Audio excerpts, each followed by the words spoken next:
প্রথম ম্যাচে জিতলেও দ্বিতীয় ম্যাচে নেপালের কাছে হেরে যায় বাংলাদেশ। 5 ম্যাচের কাবাডি সিরিজের তৃতীয় ম্যাচে ঘুরে দাঁড়ালো লাল সবুজের প্রতিনিধিরা। পল্টন ময়দানে অনুষ্ঠিত তৃতীয় ম্যাচে 42-37 পয়েন্টে নেপালকে হারায় বাংলাদেশ। ফলে সিরিজে 2-1 ব্যবধানে এগিয়ে গেল স্বাগতিকরা। দ্বিতীয় ম্যাচ দারুণভাবে জয়ের পর তৃতীয় ম্যাচের শুরু থেকে যথেষ্ট আত্মবিশ্বাসী দেখা গেছে নেপালকে। প্রথমেই 2 পয়েন্ট আদায় করে নেয় তারা। আগের ম্যাচের ভুল থেকে শিক্ষা নিয়ে বাংলাদেশও পয়েন্ট সংগ্রহের দিকে মনোযোগী হয়।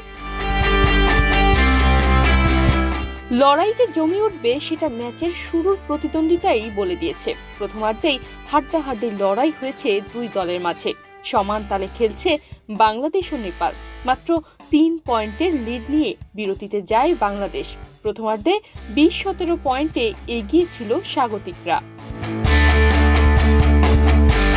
দ্বিতীয়ার্ধের লিড ধরে ম্যাচে এগিয়ে যেতে থাকে বাংলাদেশ। তবে ম্যাচে প্রথম লোনা পায় নেপাল, আর একসময় ব্যবধান কমিয়ে ম্যাচে এগিয়ে যায় সফরকারীরা। বাংলাদেশও ঘুরে দাঁড়ায়। একসময় নেপাল এগিয়েছে, আবার প্রতিপক্ষকে টপকে বাংলাদেশও লিড নিয়েছে। সিরিজে এগিয়ে যেতে দুই দলই তাদের সেরাটা দেওয়ার চেষ্টা করেছে। তবে ম্যাচের শেষ মিনিটে লোনা সহ 4 পয়েন্ট পেয়ে অনেকটা এগিয়ে যায় বাংলাদেশ। নেপাল আর ম্যাচে ফেরার সুযোগই পায়নি। শেষ পর্যন্ত জয় নিয়ে খেলা শেষ করে বাংলাদেশ। ম্যাচের সেরা খেলোয়াড় হয়েছেন বাংলাদেশের দীপায়ন গোলদার। আসলে নেপাল অনেক অনেক ভালো টিম। তো প্রথম ম্যাচটা আমরা ওদেরকে খুব হার্ডলি ধরে খেলছি। তো সেক্ষেত্রে আমাদের জিততে খুবই হয়ে গেছে। আর ওরা আমাদের অনেক প্লেয়ার চেনে না, আমরা নতুন আছি।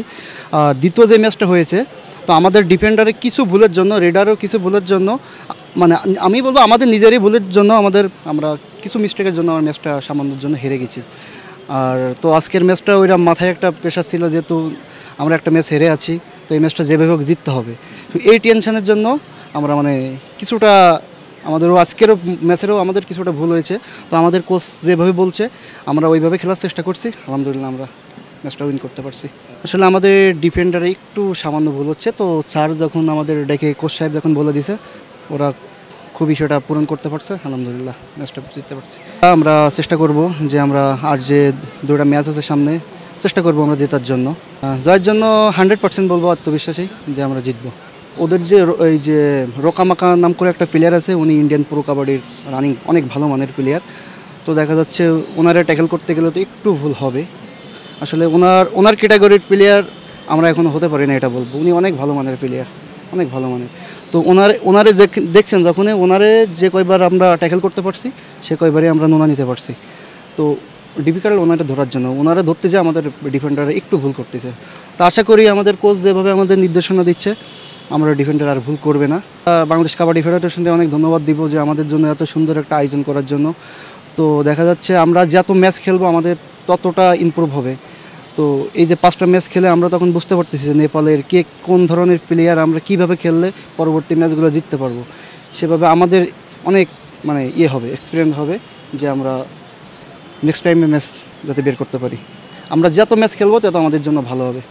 ম্যাচ শেষে পুরস্কার বিতরণ করেন কাবাডি ফেডারেশনের যুগ্ম সম্পাদক ইসরায়েল হাওলাদার। এ সময় উপস্থিত ছিলেন কাবাডি ফেডারেশনের সাধারণ সম্পাদক SM নেওয়াজ সোহাগ। 5 ম্যাচের সিরিজের প্রথম ম্যাচে নেপালকে 24 পয়েন্টের ব্যবধানে হারায় লাল সবুজের প্রতিনিধিরা। 5টি লোনা সহ 53-29 পয়েন্টে নেপালকে হারিয়ে সিরিজে 1-0 ব্যবধানে এগিয়ে যায় বাংলাদেশ। দ্বিতীয় ম্যাচে নেপাল 45-42 পয়েন্টে বাংলাদেশকে হারিয়ে সিরিজে 1-1 সমতা আনে। বুধবার একই ভেন্যুতে বিকাল 3:30টায় শুরু হবে সিরিজের চতুর্থ ম্যাচ। তনিমা রহমান, বাংলাদেশ প্রতিদিন।